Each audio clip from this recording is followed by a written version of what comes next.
जो ये शायरी सुनाते हैं, तब तुम लोग जो बातें करते हो ना बेटा, जैसे तुम लोगों की एज में, मुझे नहीं पता किसी ने तुम्हें समझाया कि नहीं समझाया, लेकिन मुझे ऐसा लगता है बीइंग अ टीचर ये मेरी जिम्मेदारी है, मैं तुम लोगों को इस बारे में बता दूं थोड़ा सा, क्योंकि मैंने जीवन के कई पड़ाव तुमसे ज़्यादा, प्यार मोहब्बत, ये किसी के प्रति लगाव, इंटीमेसी, ये बिल्कुल नेचुरल प्रोसेस है। इसमें ऐसा नहीं है कि सिर्फ तुम ही इस उम्र से गुजर रहे हो, तुम्हारे पेरेंट्स, तुम्हारे दादा दादी, हम, अब अगली पीढ़ी तुम, ये एक एहसास है। लेकिन ये खूबसूरत एहसास बेटा कई लोग बहुत गलत तरीके से सोसाइटी में पेश करते हैं। जैसे इंटीमेसी होना, किसी के प्रति लगाव होना, किसी को हम बहुत ज़्यादा पसंद करते हैं, ये खूबसूरती भरे एहसास हैं। और जिसके अंदर प्यार है ना, वो कभी गलत नहीं चल सकता बेटा, जिसको हम रियल में प्यार कहते हैं। प्यार का मतलब ये नहीं कि आप किसी के प्रति फिजिकली एक अट्रैक्शन फील कर रहे हैं। प्यार का मतलब है आप उस इंसान की खूबसूरती को महसूस कर रहे हैं और आप उसको एक अच्छा इंसान बनने में मदद कर रहे हैं। इंसान का मतलब होता है मानवता के लिए जीना, समाज के लिए कुछ बेहतर करना। तो असली प्यार वो है जो आपको आपका बेहतर वर्जन बना दे। आप जिस काबिल हैं, हर आदमी के अंदर ना कोई काबिलियत है। कोई भी लड़की किसी लड़के की लाइफ में अगर है, या किसी लड़की की लाइफ में कोई लड़का है, तो बेटा वो सही है या गलत, इस बात का अंदाज़ा इस चीज़ से लगाया करो कि उसके आने से तुम्हारे जीवन में क्या प्रभाव पड़ेगा।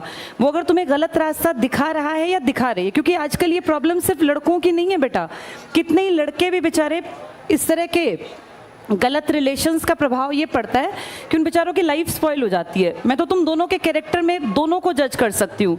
ये लड़कियों की भी जिम्मेदारी है बेटा, किसी के इमोशंस के साथ खेलना नहीं होता। किसी रिलेशन में अगर तुम आओ तो इस बात को मानो बेटा। अब देखो, बातचीत नहीं करो, ये बातें तुम्हारे माँ बाप कभी नहीं समझाएंगे जो गलत है। मेरी बेटी खुद भी बड़ी हो रही है, मैं अपनी बेटी को भी ये सलाह देती हूँ। तुम उससे बड़े हो इसलिए तुम्हें थोड़ा सा और डिटेल में बात कर रही हूँ।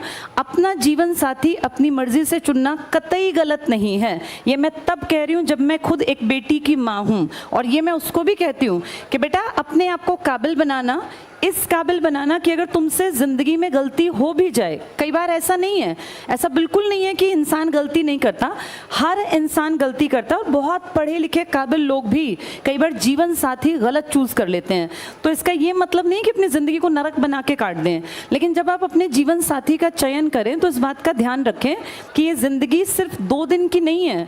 आपको उस जीवन साथी के साथ अपने, जब आप सामने दिखाते हैं ना बेटा, जब हम किसी रिलेशन में होते हैं तो हम बेस्ट बन के दिखाते हैं। आप सबसे बेहतरीन कपड़े पहन के जाएंगे, आप पूरा स्मार्ट बन के जाएंगे, लेकिन जब आप घर में होंगे तो आपकी जो रियलिटी है उस इंसान को वो भी देखनी है कि आप घर में किस तरीके से रहते हैं, आपकी ज़बान कैसी, आप बातें कैसे करते हैं।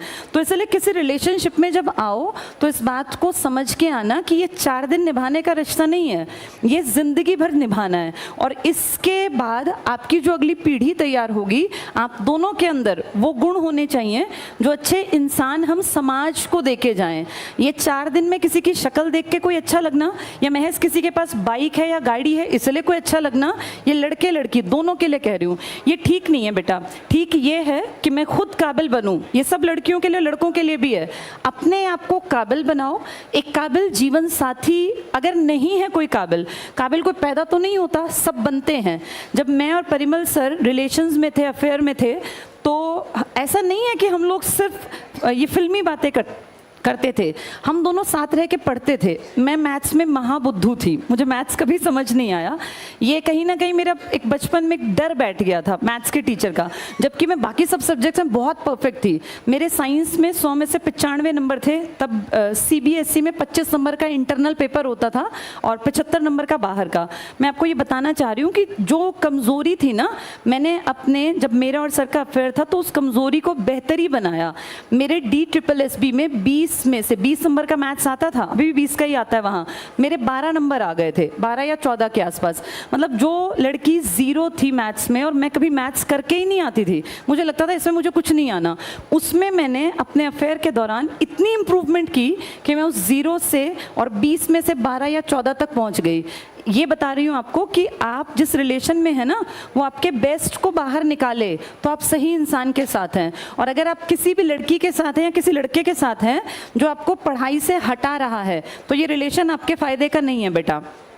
कभी भी दो लोग जब एक रिश्ता उनके बीच में है तो उस रिश्ते में दोनों की बराबरी होनी चाहिए और वो दोनों का बेस्ट बाहर निकाले। ये लड़कों के लिए भी है बेटा। कई बार मैं देखती हूँ इस तरह के केसेस बहुत नॉर्मल है जिसमें लड़कियां जो हैं लड़कों का गलत तरीके से इस्तेमाल करती हैं, गिफ्ट्स लेती हैं, पैसे ले लेती हैं। मैं सिर्फ लड़कियों की बदनामी नहीं कर रही हूँ, लेकिन ऐसा भी है। ये तुम्हें भी देखना पड़ेगा कि हम जिस लड़की के साथ, और बेटा ये ना टाइम पास की चीज़ें नहीं होती, ज़िंदगी बार बार नहीं मिलती। ये 20 से लेके और 25 साल तक आपका करियर बिल्डिंग का भी टाइम होता है मेन, और इसी टाइम पे एक नेचुरल प्रोसेस है, आपको ऑपोजिट जो भी होगा वो पसंद भी आएगा। तो इस चीज़ में एक बैलेंस बना के चलना आपकी जिम्मेदारी है। लड़कियां किसी भी रिश्ते में तब बंधें जब वो उसको निभा सकें। ऐसा ना हो आप किसी के साथ बहुत ज़्यादा इंटीमेसी में है, रिलेशन में है, फिर जब आपको एक स्टेज पे आके आप कहें कि नहीं मुझे अपने पेरेंट्स के अकॉर्डिंग चलना पड़ेगा। पेरेंट्स के अकॉर्डिंग चलने में बुराई नहीं है, पर बेटा किसी भी रिश्ते में किसी को इतना हद तक इन्वॉल्व ना करना जिससे उसके परिवार का जीवन तबाह हो। कई बार ऐसा सुनने में आता है किसी लड़के ने सुसाइड कर लिया। किसी लड़की के लिए मरने की किसी को ज़रूरत नहीं है, ना ही किसी, लड़कियां वैसे मरती भी नहीं है, लड़के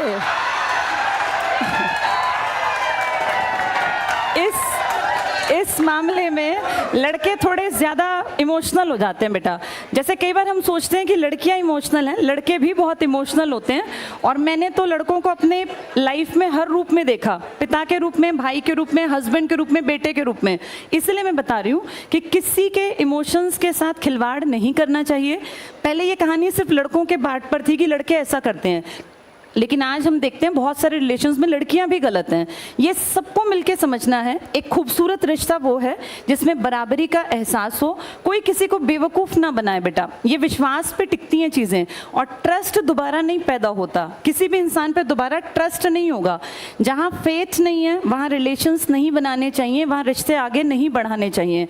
रिश्ता सबसे खूबसूरत वो है जो आपके बेस्ट को बाहर निकाले। अगर आपको कोई पढ़ाई से रोकता है, कोई आपको ये कहे कि चलो चैटिंग कर लेते हैं, पढ़ाई बाद में हो जाएगी, तो वो तो ये सोचो तुम्हें पीछे ले गया वो, चाहे वो लड़का है चाहे लड़की है।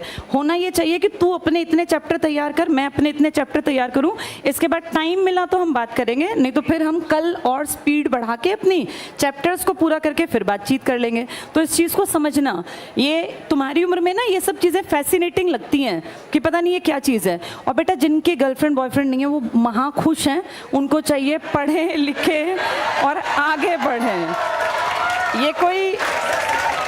ये कोई ऐसी चीज़ नहीं है कि जिसको हवा बना दिया जाए कि अगर हमारे पास कोई रिलेशन नहीं है तो हम पिछड़े हुए हैं, ऐसा बिल्कुल नहीं है। और ईश्वर ने ना आपके लिए जिसको चुना है वो आपको अपने आप मिल जाना है। बस आप अपने लक्ष्य पे फोकस रखो कि पढ़ना है, लिखना है, काबिल बनना है। All the best.